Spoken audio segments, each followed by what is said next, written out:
tere päevast kõigile. Täna siis mõtlesin, et proovin video teel veits saata oma tegemisi. On keekslik arvamus mõnel, et automüüjad ise muffigi ei tee ja ootavad kodus istuvad ja ootavad kliente. Tegelikult on meil jumala raske töö, isegi kui see nii ei tundu. Ja ilgelt pikad tööpäevad, võib-olla mitte nii väga nagu füüsilises mõttes raske töö, aga vaimses mõttes on päris raske. Ja aega läheb jõhkralt. Et standard, minu puhul vähemalt standard on see, et ma lõpetan kuskil öösel oma nii-öelda tegemised. Ja see on suht nagu iga päev, ei ole niimoodi, et esmaspäevast reedeni 9-5 ja pärast seda saab koju minna. Kahjuks või õnneks ei ole nii. Täna ma küll nii-öelda päris ärkamise hetkest tervet päeva kaameraga ei saada. Ma tegelikult olen praeguseks juba istunud omajagu aega arvuti taga, vastanud kõikidele meilidele, vaadanud üle, kas on vaja vastata mingitele kommentaaridele, Facebooki kirjadele, sõnumitele ja nii edasi. Ühtlasi vaadanud üle kõikide kuulutuste statistika, kontrollinud üle kõik Facebooki reklaamid ja veendunud, et kõik oleks hästi. Teinekord ikka märkad, et midagi on läinud kogemata valesti, sest panin üleeile viimased autod ülesse alles. Ja praegu ma tegelen ühe väga toreda asjaga. Teile selgus, ma sõidan hetkel BMW-ga. See BMW tuleb müüki tõenäoliselt tänase jooksul. Kõik on valmis. Välja arvatud üks asi. Ja sellega ma hetkel tegelengi. Et hästi tore tegevus. Autol vahetati vasakpoolne esituli. Ja selleks, et vahetatud tuli näeks välja samasugune nagu see tuli, mis vahetamata jääb, sellistes olukordades ma tihti eelistan kasutatud varuosa, sellepärast, et siis ta tuleb umbes samasuguse auto pealt, mis on sama palju sõitnud. Ja ma sain kasutatud varuosa. Ja kõik hästi. Tegelikult mitte. Hiljem, kui see juba küljes oli, väga ilus muidu selles mõttes, ei ole kriimuline ja kõik väga hästi. Selgus, et ups, see on Inglismaa autole toodetud tuli. Mida see siis tähendab? See tähendab seda, et tulevalgusvihk tõuseb mõlemal pool. Uus tuli käes juba Tartust tagasi, see oli Ülenurme kandis kuskil. Ja õnnestus leida ka koht, kes selle kohe ära vahetab, et lähen Lerotransi hetkel. Saaksin ilmselt kodus ise ka selle vahetatud, midagi keerulist ei ole, aga mul on veel mitu asja teha, enne kui kell 6 saab. Seega ma otsustasin, et ma viin sinna. Nii, autovahetus, edasi sõidame sellega. Ja sellepärast, et on vaja jätta BMW tulevahetusse ja käia Maanteeametis, et arvele võtta see. See on väga lahe väike Sjäti pitsa, sellest tuleb varsti video ka. See on üks nendest autodest, kus ma läksin veits hulluks ja olen teinud ta jube korda.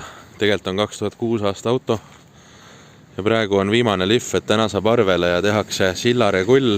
Ma olen täitsa harjunud sellega, et ma käin, kahjuks on niimoodi, et ma käin iga autoga mitmes erinevas kohas ja alguses ei tule lihtsalt kõik asjad välja ja sellepärast ma kirjutan ka kuulutustes, et ma sõidan palju autodega, mitusada kilti nii-öelda proovisõitu, et ma võin olla 100 kilti ära sõitnud, minna tellida nii-öelda kõik vajalikud tööd ja siis ma sõidan 200 kilti veel ja ma avastan kuskilt midagi veel. Et mul keskmine ajakulu ühe auto kohta on paarkümmend tundi, mis kõlab nagu ebareaalselt, aga tegelikult see nii on. See on ka põhjus, miks mul ei ole müügis mingi 40 autot. Et seda, kui ma üksinda toimetan endiselt, et kui ma 40 autot tahaks müüa, siis see tähendaks, et mul nendega aega tegeleda ei ole ega süveneda ja ma tegelikult ei teaks, mida ma müün. Et lihtsalt loodaks, et on enam-vähem. Aga praegu mul on hetkel ainult 7 autot müügis, järjest tuleb juurde, et kuni 15 autot nagu üles läheb umbes. Sellest rohkem ma arvan, et ma eriti ei jõua. Sest nendega on ka, lihtne matemaatika, ma tahan iga ühega paarsada kilomeetrit sõita, korrutage see läbi nende autode arvuga. Siis ma pean nagu 1000 kilomeetrit lihtsalt proovisõitu tegema. Aga ma niisama eraldi otseselt sõitmas ei käi. Et ma käingi kas Jõgeval või Põlvas Maanteeametis. Seal on väiksemad järjekorrad. Ja siis ma saan kohe 100 kilti proovisõitu tehtud. Ja linna vahel kasutan lihtsalt erinevaid autosid. Ma arvan, et ma sõidan suht sama palju nagu mingi keskmine taksojuht. Sest et ma igapäevaselt, kuna mul on igal hetkel, iga päev on mitmeid autosid erinevates kohtades töös. Ma ilmselgelt ise kõike teha ei jõua ja tihtipeale ei oska ka selles mõttes, et ma kodus päris mootori kette ei vaheta. Siis ma hästi suur osa päevast moodustabki tegelikult siuke lihtlabane transporditöö. Üks auto ühest kohast teise ja nii edasi. Siuke autode sõidutamine käib. Tundub nagu, et jube lihtne oleks ju asendada ennast ja võtta keegi appi, kes sellega tegeleb. Ja ma olen nõus, see on kõige lihtsam asi, kuhu abiline otsida, aga seal on üks miinuspool ka.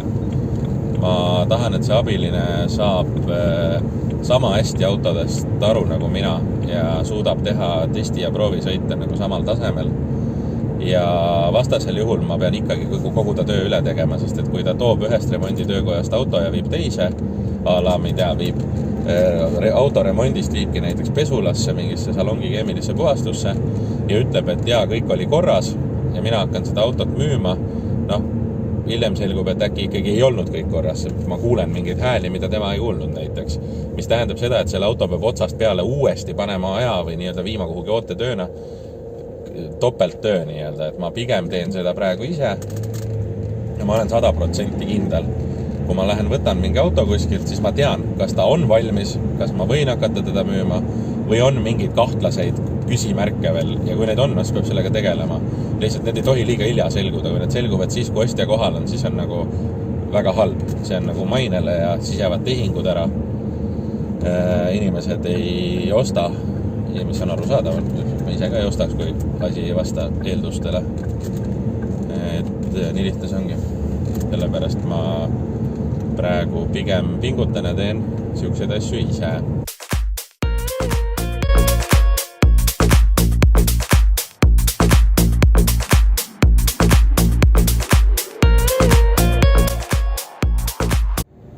Nii ja mis ma Forsist ostsin, see on uksetihend, et mul on müügis üks mustavärvi Škoda Octavia RS ja sellel oli seda vaja. Mondeo siin parklas ei paista, seega see tähendab, et ta on sees. Läheme piilume kohe, viime varuosad ära, vaatame, kuidas läheb. Ma arvan, et äkki isegi homme saab ta kätte juba. Siin on meil näide sellest, et milline on üks 240 000 sõitnud hammasrihm. Praegu on veel kõik koos, aga seda pikaks enam ei ole. Aga siin on meil õnneks lahendus.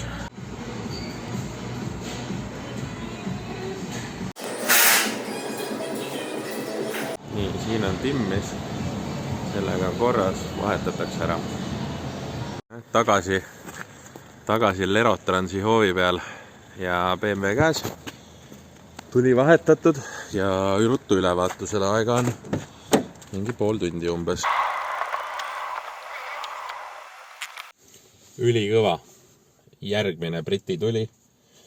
Nüüd mulle lõpuks näidati, et seal peal on 2 pisikest noolt, mis seda näitavad. Reflektori järgi minu silmad aru ei saanud, nii et ma saan veel ühe korra seda vahetama minna. Hästi tore.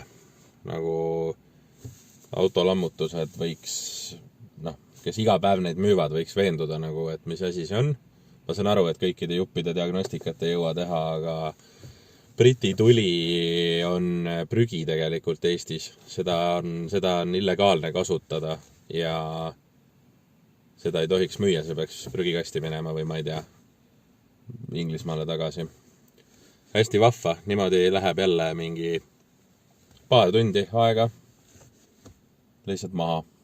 Sellepärast, et üks Romula ei viitsinud veenduda, mida nad müüvad. Nemad võivad öelda, et miks sa ise ei kontrolli. Vabandust. See ei ole nagu, kui sa müüd tuld, siis sul on võimalus nagu enne müüki panekut seda keerutada käes ja vaadata, kõik koodid, asjad on peal. Et arvan, et antud juhul ei tunne süüd endal. Jõudsin koju, vahepeal andsin veel ühe auto üle, mis läheb värvimisse, sest et on paar iluviga. Ja tänaseks kindlasti kõik veel ei ole. Ma plaanin veel seda sama BMW-d, millega ma ringi sõidan, selle salongi korda teha. Ma ilmselt teen seda seekord ise, sellepärast et aega kokku hoida.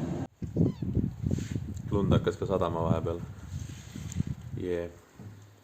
Hoovis hakkab kitsaks vaikselt minema, seal taga on veel autosid. Varsti peab ruumi juurde otsima.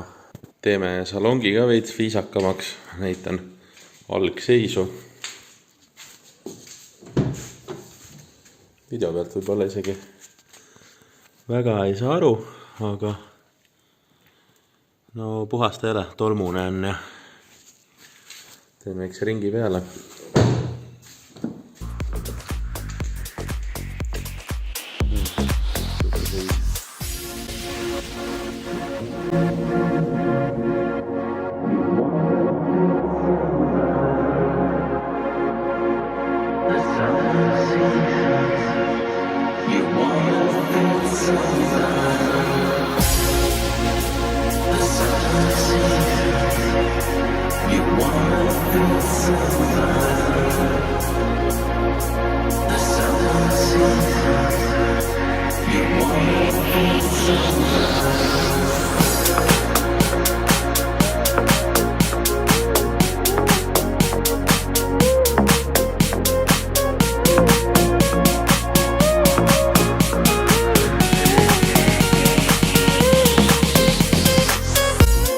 Tänaseks visio. See on siis ühe tavalise neljapäeva video, mis võib-olla pigem oli selline rahulik neljapäev, aga mingi ettekujutuse saab. Lugege ka mu blogi, see asub autoarikas.ee, A-tähega nii-öelda, ehk siis autoarikas, aga A-tähega. Ja külastage loomulikult www.autoringlus.ee lehte. Seal on praegu peaaegu iga päev mõni auto juurde tulnud ja tuleb veel. Üks auto oli ka tänases videos. Kohtumiseni!